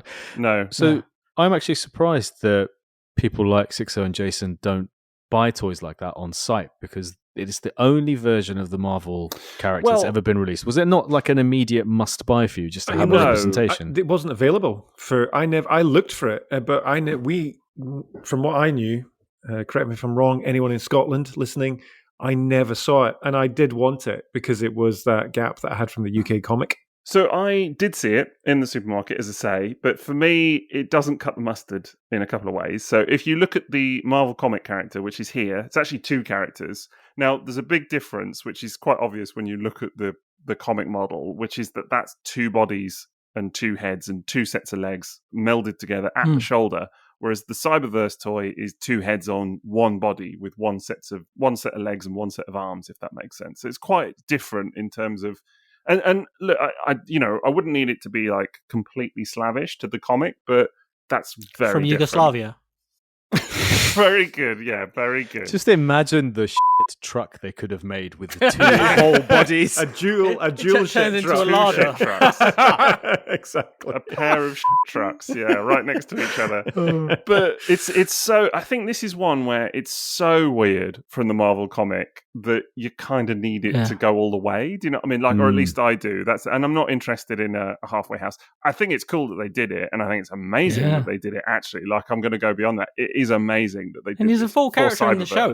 Yeah, exactly. It's not just toy. It's crazy to see this really character resurrected there as a kid's toy as well. You know, that was supposed to be on shelves. And it's so weird in a world of Transformers that are so homogenized now. They're all very, typical looking G1 looking robots, aren't they? Absolutely. And then you suddenly get this really random thing that's a reference, but also new at the same time. Yep. But with a flip over one mask to make him a little bit more... I can understand the appeal, totally. Yeah. I think it's weird that they made him a car, because the originals, although they did never transform in the comic, it was confirmed there was a little pack-in information booklet with one of the comics that came free once, and it talked in there. There was like a Q&A thing, and one of the questions was, what did Rack and Ruin transform into? And it was sort of confirmed that they had been melded together as like a life-saving operation, but they used to turn into jets. So it would have been kind of cool to see him transform into a jet, I guess. But it would be very aerodynamic, wouldn't it? Just fall out of the sky. Just these two wafting robots flopping about the place. Fair like point. Chucking a pair of trainers that have been tied together up into the sky, wouldn't it? With the lasers, just like a bolo. Exactly that. Exactly. That's what Batman uses to catch people. Exactly that. But my hope would be that we might see this done, slightly more classically at some point in sort of generations. But I do think it's incredible that the Cyberverse toy exists, for sure. Yeah, as a standalone figure as well. It's just really fun. And it's just, you get that kind of classic kids' toy feel to it, because it's got glossy plastic. It's just big, chunky, and ridiculous. And it has mad flip-out, spring-loaded gimmicks and stuff. And the transformation is so strange with how it works. It's very counterintuitive in so many places, just different, because all the Cyberverse stuff is generally quite simple and often to kind of like a disappointing degree, with a lot of characters don't look like they do in the cartoon, and you're like, oh, they look so good there, but the toys, they're so simplified, it kind of takes away from it.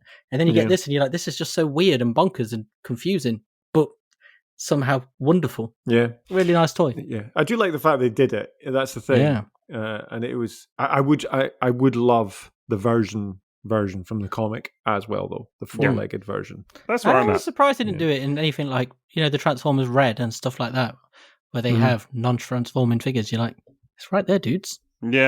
Yeah, it could be a cool one to do. I have no idea how they would do this in Generations. That's the thing. It would probably have to transform, like they would have to do something with it. But well, I was just looking because it gave me, when I mentioned Brunt earlier from the Siege line, Brunt's head sculpt, which is phenomenal, looks a little bit like Rack and Rune's head sculpt as well. He's bulkier though, but you could use that type of, that peg them apart, the same as Cog and everyone as well that had that. And you could do that for Rack and Rune, which would be pretty cool. Weaponize a thing, yeah. Yeah, it would be pretty good because then you could have dual kind of connected ones. Because you could do that anyway. If you got 2 Cogs or 2 Brunts, you could connect them at the shoulder if you'd wanted to and stuff. Yep, it's a good one, Liam. Do you like it? I actually kind of enjoyed learning about it.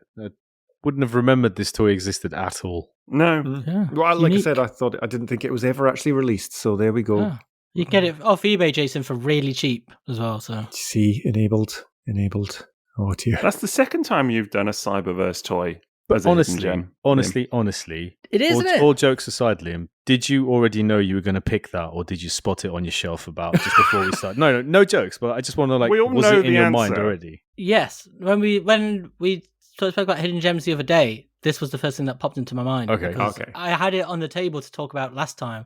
There's a option when I couldn't figure it out, and we went through the same palaver last time. Like what we've done before. Yeah.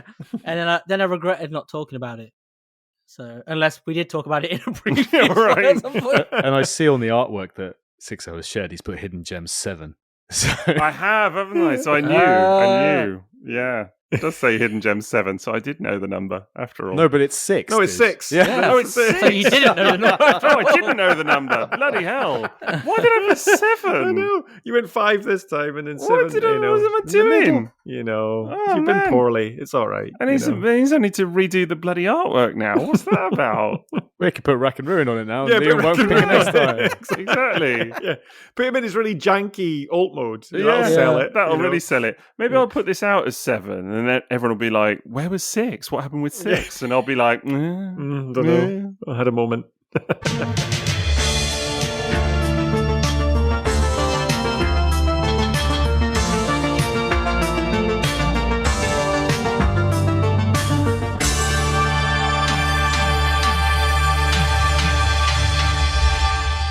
Well, that was fun, wasn't it? 4 good toys. Absolutely. Yeah. Superb. Nice. Good choices. All very different. How about this? Do a quick round robin and ask if we would buy the toys that the other people have shown if we don't have it already. All right. Okay. Yeah. If we don't own them. Yeah. So, Right. Sixo, would you buy a Rack and Ruin now? No. Okay. Would you Sorry. buy a Crosshairs? Yes. Yeah, I Okay. would, yeah. With or without the kit? Probably without the kit, maybe, actually. Okay. Yeah, I do like the bum wheels, but I'd be cool without the kit, I think. And would you buy a Fall of Cybertron eject? I'd be more tempted by the blaster and to kind of go with it, if you like, because I do think that looks cool. But that's maybe the thing I might buy more for my son, if that makes sense. Absolutely. The kind of thing I might look out for him. Yeah. Jason, would you buy a Rack and Ruin now? No. Wouldn't go. Oh, brutal. Okay. Would you buy an eject? Yes. I would like to buy all of those little guys. They're Correct cool. answer. I really like them. Would you buy an oil slick? We already have one. I've already All got right. an old slick. Brilliant, Yeah. But I'd get the Takara one if I could. Yeah. 'cause that looks pretty. That's Yeah. the one. Are we all getting points for this, by the way? Is there some sort of scoring system? I think the more you say yes, the more points should be deducted. Yeah. Actually, Right. At the same time, Maz is listing stuff on eBay. Yeah. Well, there's a Making link. notes. Liam, Yo, would you buy an oil slick? no. Would you buy a Crosshairs? I already got one. And you've got the kit as well. No, just the Crosshairs. Would you buy the kit? Yeah, I've wanted to buy the kit for years. I just Okay. have that, I'm still in that space of I'm not sure it's allowed. You know, Right. I feel bad about it. I know that pain. Would you buy the FOC eject? No. Right. Okay. For me, I already owned the oil slick, so that's a definite yes. The crosshairs with the kit, I would definitely consider because that looked great. Target Master and all. That's definitely working for me. The Rack and Ruin, funnily enough, that alt mode is so bad that it's terrible. It's so bad. It's something about it reminds me a lot of RID 2015 toys, and that's a definite plus for me. So maybe if I saw it in a shop at the kind of price, I'm like, might be fun. And you saying that it's actually quite a strange transformation is quite appealing as well. That is intriguing. Lots of hinges and things that fold into places they shouldn't. I love a complicated transformation that ends up in a mess anyway. What was the point? Like, did I break it? Yeah, exactly. Brilliant. Well, there's one on eBay now, Maz, for £14. Yeah, I'll pass. Thanks. Yeah. Love it. That's a lot of enablement. That's a fifth of an RC. Come on. Yeah. I don't need multiples of those. Oh, any day now. Yeah. They've shipped, mate. They've shipped. Well, yeah. You know what? That seller likes to say that, and then it sits waiting for a bit. Okay. So we'll see. Let's see. But yeah, another round of great hidden gems. Thanks very much, guys. That was a lot of good fun. Yeah, so awesome. I might keep an eye out for crosshairs now. So thanks, Jason, for that. Yes. But if you want to hear more of this, then there have been somewhere between 5 to 6 to maybe 7 previous episodes of Hidden Gems that are out there, so you can go and listen to those as well. We're not really sure of the number. No one can really say. Certainly I can't. Or just listen to our 1988 Transformers G1 episode, because that's the majority of Hidden Gems content. Yeah. And there is a lot more Maz to be had as well, because not only did we have Maz on for a good few years there at the start of the podcast, but also you can get him on some very recent episodes on the Patreon as well. So you absolutely want to go and check that out at patreon.com/Triple Takeover, where we actually have 5 glorious tiers of stuff. Now, there are some things that I want to mention here because it's quite important. Number one is that if you sign up at the lowest tier now, which is Apologetic Ramp, then actually not only can you get an ad-free feed on our Patreon, but you can also ask us questions, which we're going to do in just a minute. So just £1 a month to ask us questions on the pod. I think that's pretty good. And you get some other perks as well. You get access to our Discord at that tier, which is pretty cool. I mean, just like 10 channels or something like this, but still, entry-level access. So it's all gravy, baby. Then you can get Man in Pig, and you get access to early episodes, like up to a week in advance, which is really cool. You can get on the Discord and a few other things as well. Or you can get on as Inner Beast and get the full Discord experience. And, Liam will talk about his breakfast and all kinds of things on there, honestly. And football. And there is a football. We've got a nice little sports bar that's opened. Sixo free zone, so come on, enter, pop in. That's less of a perk, more. But it's super inclusive, which is good. Yeah, Come on, grab a pint, sit down, have a chat at the bar about football and whatever. American is that the super inclusive Sixo free zone you just mentioned? Exactly. He chooses not to go. That's the thing, right? There's levels of inclusivity. He's popped up as well because he wrote in the description for the channel. First of all, he set up all the permissions wrong, but we'll ignore that. That's by the by. What do you mean? I didn't know there were permissions. Yeah, that's how the Discord works. Yeah, that's fine. Oh, okay. The admin is very important, but he wrote in the description the one channel Sixo will never go in, and he'd forgotten that I already don't go in the video games chat. So I wrote the other channel that Sixo won't go in. Oh, you've changed it then. No, that was I've only ever written it once. I'll tell you what it says actually, because I'm trying to remember. Because when you mentioned that, and I was confused because the video game one says the one channel Sixo won't go in. So this is the sequel. So. Well, he won't go in the Diaclone channel now either because he's abandoned it, I am not completely abandoned it. I will keep a couple of Diaclone items, but it says the actual blurb. This is the only one ever written was a channel for chat about all sports, but most probably football. Brackets the proper one: wrestling, NBA, and Pogs. Whatever. Also, the other channel Sixo will never look in, so you can talk about him without him ever knowing. There you go. How's that working out for you? Yeah. Yeah, there we go. I apparently knows about delete channel. I didn't know there was a permissions thing. I just assumed you made a channel and that was it. Nah, man. That's cool. All right. That's cool. I'll send you the spreadsheet later and the instructions. You can, and you file it in the bin. yeah, exactly. Yeah, sure. You can read it to your heart's content. Exactly. But no, so you do want to get on the Discord. If not for Liam's sports channel, then for everything else that's going on there as well. Lots of good stuff. Or sign up as a Sixo's Butler and get access to fortnightly minisodes and indeed a whole back catalogue of minisodes as well, which is like 108 of them now, and many of them featuring Maz. And also sign up as a Goldbox Classic, where you can get up to, I think it's like 80-something mini-series now on a range of topics from like IDW to Skybound to Titan's Return to Unicron Trilogy, which just had some new ones, to Beast Wars to Tatman. Loads of good stuff. Got a joy of a Unicron Trilogy toy for the next one. Like, the peak has been climbed, reached, peaked. What do you call it when you reach a peak? Jason, you're from Scotland. The trig point, you could call it. You get to the trig point, or it could just be the peak. That would work as well. But isn't there like the peak has been like you? It's the summit. You don't crest a peak, you crest a wave. But what do you do with a peak or a summit? So you get to the summit. Yeah, summit of a Munro. Yeah, that would work. You're not speaking the same language now, buddy. Trig point Munro. What? Jason sounded like he's talking about old TV programs, like Peak Practice or something. They were all accurate. Don't touch that dial. Yeah. The other thing that is worth mentioning is that you can get a lot of this content as one-off purchases now as well, because we've made our entire minisode and mini-series library available for singular purchases. So actually, if you don't want to sign up at any of the particular tiers, or you're signed up to one of the lower tiers and you don't want to commit to the kind of monthly subscription or whatever, you can just go and listen to the ones that you want for a singular one-off fee. So that might be an option as well. But stop talking people out of signing up. Well, it's just an option, isn't it? That's all I'm saying, isn't it? I've just realised a dream by you offering that, in that the younger version of me is still making us money. Well, making you money. Yeah. Moving along. Yeah, exactly. Go. Get him. Exactly. Many Homer Simpsons just backed into bushes there. Exactly. You can find us on Twitter, Instagram. Exactly. Who said that? Anyway, another great perk then, as we mentioned, is that you can ask us questions. You can ask us questions. Oh, we're all like the Simpsons when you're now looking at Maz going, say the line. Say the line. It's true.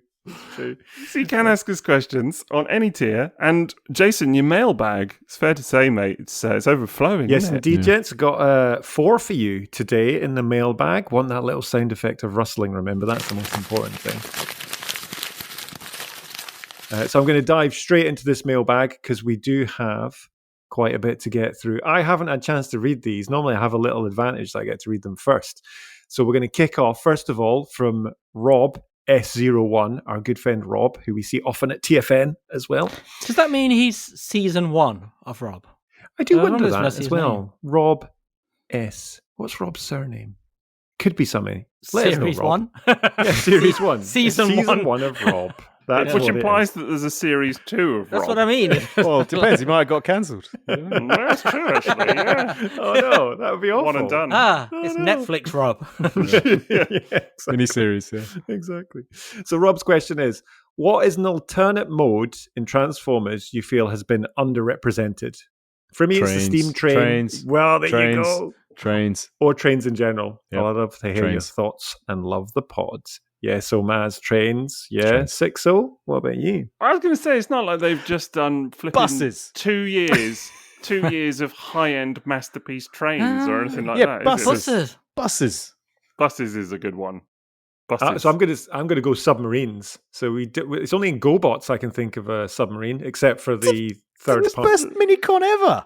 It's a submarine. Yes, there is. How many of those have you submarine. got now? All of them. I did it. You achieved that, Matrix. And I did it my way.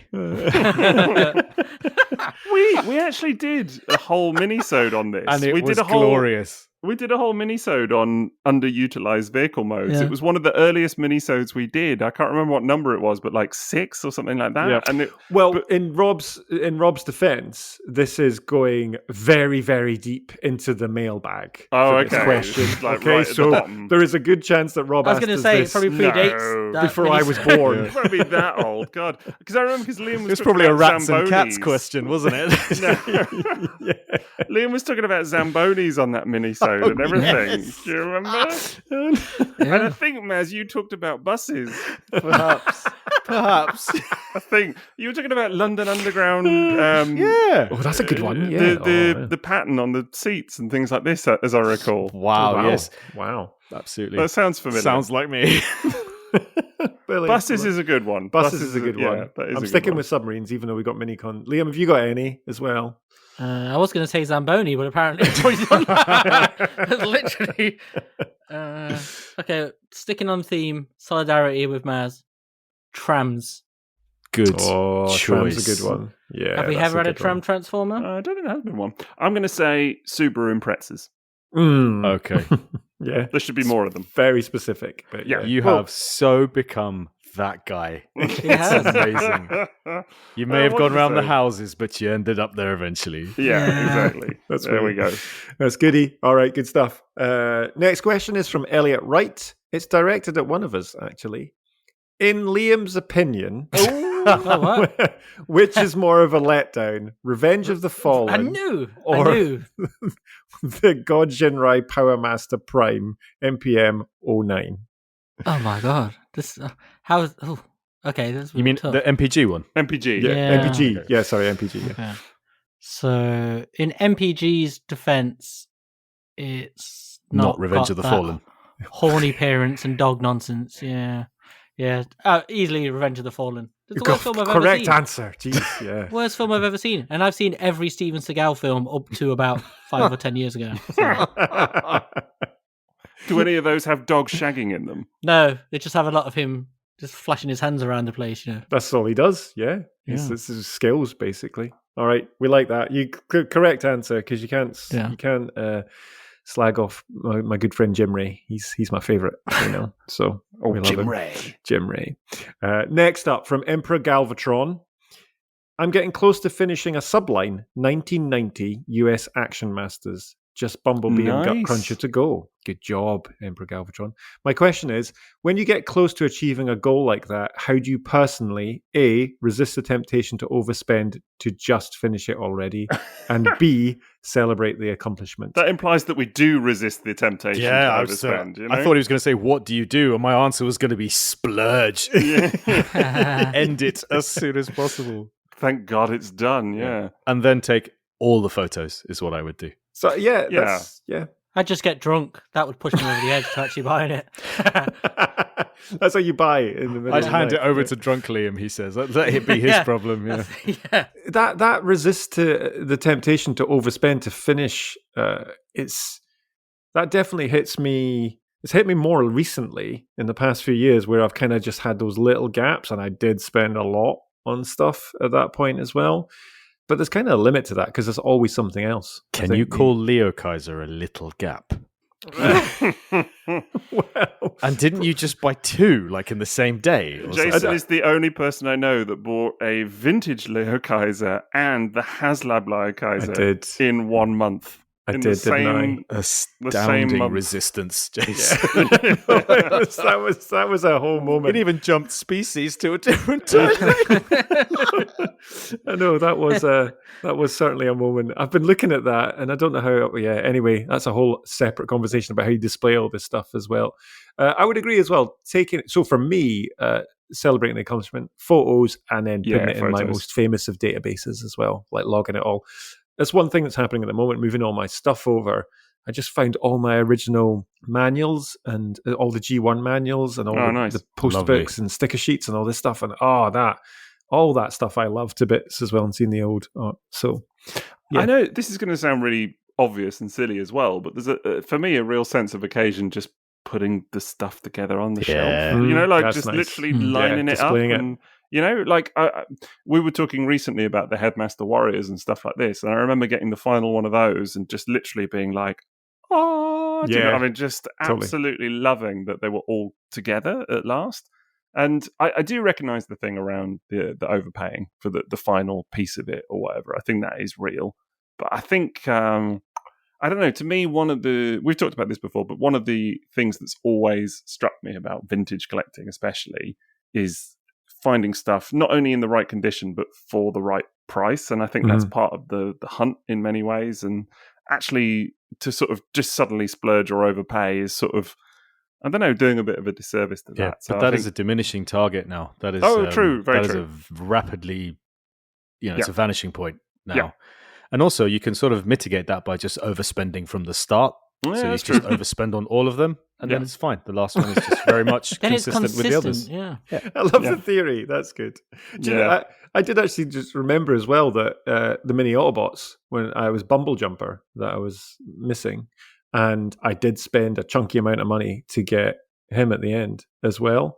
But I'd gone through so many times of like talking to Paul and talking to others of like, could you please get me one if you're going to the US, and I just couldn't. So it just got to the point of like, no, that is worth it for that one as well. And I think that's part of it, Sixo, isn't it? When you kind of work out what not only what it's worth, but also what you're prepared to pay because you've been on that journey for potentially years looking for that one item. No, I think that's so true. I mean, I've mentioned before, a big grail of mine is a Dorvac Bonaparte Tulkas, which I still don't have and still look at any listing that pops up and frequently turn them down because they're never in the right condition and things like this. And I have seen them come up, but never for crazy money, really, really silly money, which is just, wouldn't do. But if one popped up and it was expensive, but sort of doable, I can't say that I wouldn't. Do you know what I mean? That's the thing.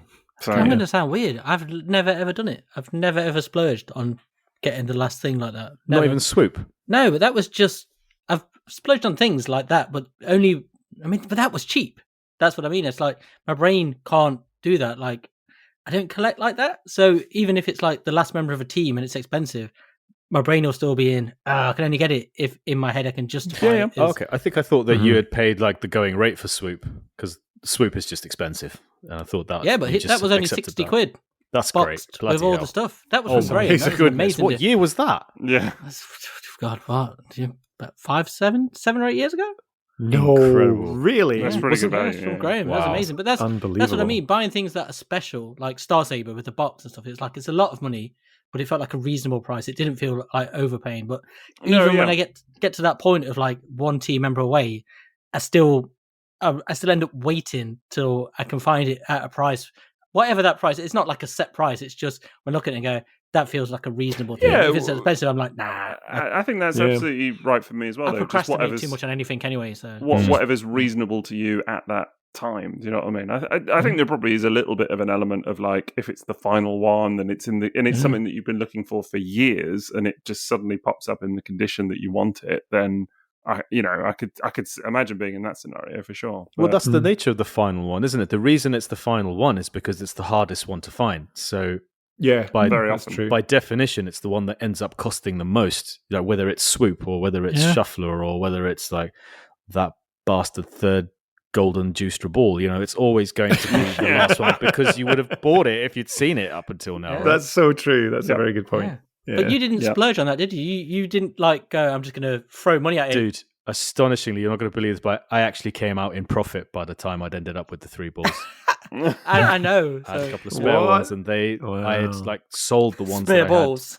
I had. Right. So I actually, didn't overall spend a penny on them. Maz, does that make you a baller? Yeah, sure. A gold baller. Yeah.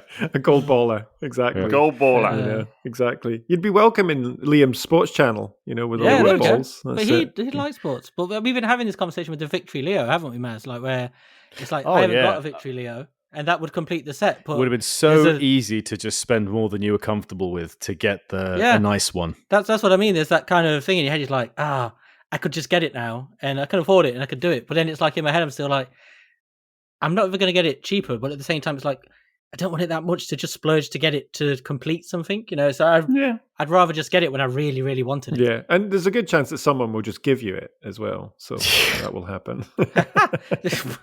That's you, Jason, now.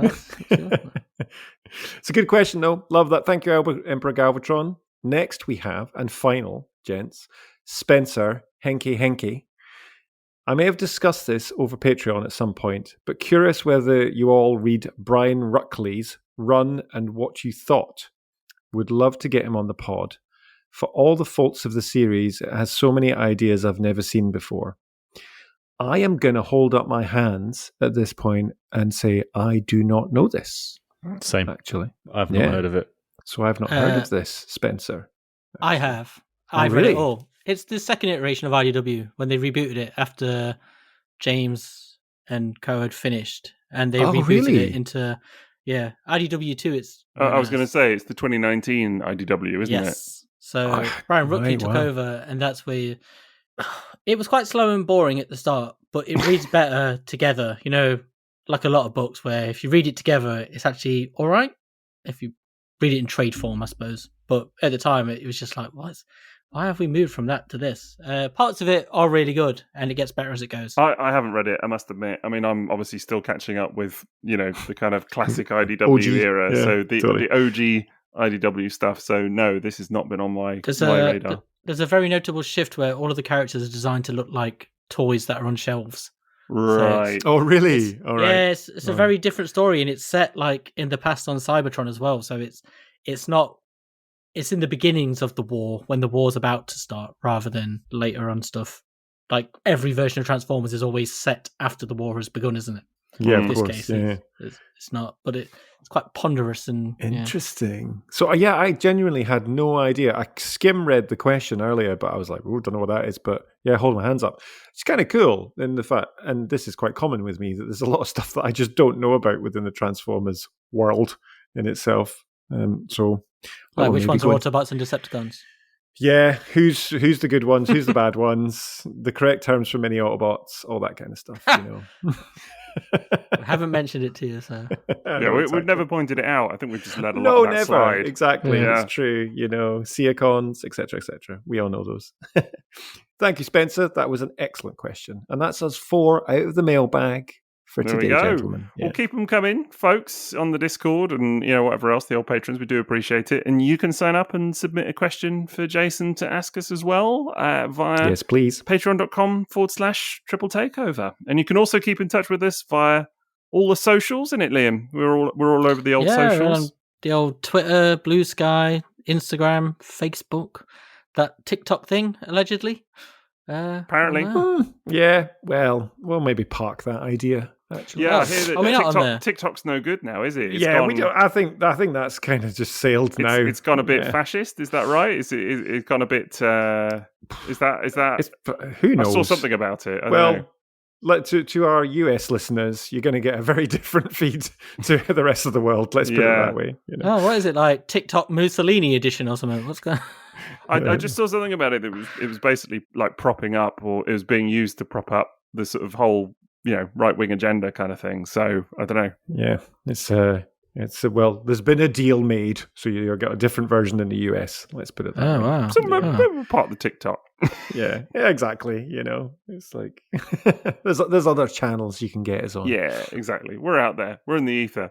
But otherwise, it does remain for us to say a huge thanks to Maz for coming on again. He's back. Come back. He may be part of the furniture, but we always love having him around and sitting on him. I am literally part of the furniture here. This is true, listeners. He is surrounded by 4 chairs, 3 blankets, 2 yoga mats, 4 cushions, a poof, and a table. 2 tables. There's a literal blanket fort. Liam's gone. Liam's off now. Just Icelandic living. That's what it is. You can't say that.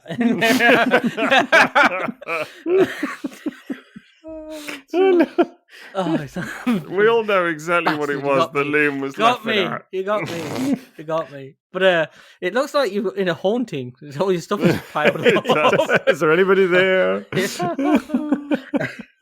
So we appreciate the effort. Your commitment to audio quality is noted. Let's put it that way. Gold star. Gold star. Otherwise, big thank you to TF Source for sponsoring the episode as always. And, let us know some of your hidden gems as well. Would you like us to come back and do another round in the future? What sort of toys should we be talking about? And maybe the rest of the team will understand that it can't all be G1 all of the time, That's what I got to work with, these old dinosaurs. So I'm sorry, folks, but that's it. And that's the final word of the day from me. So otherwise, I'll say thanks very much, and we'll catch you for the next episode.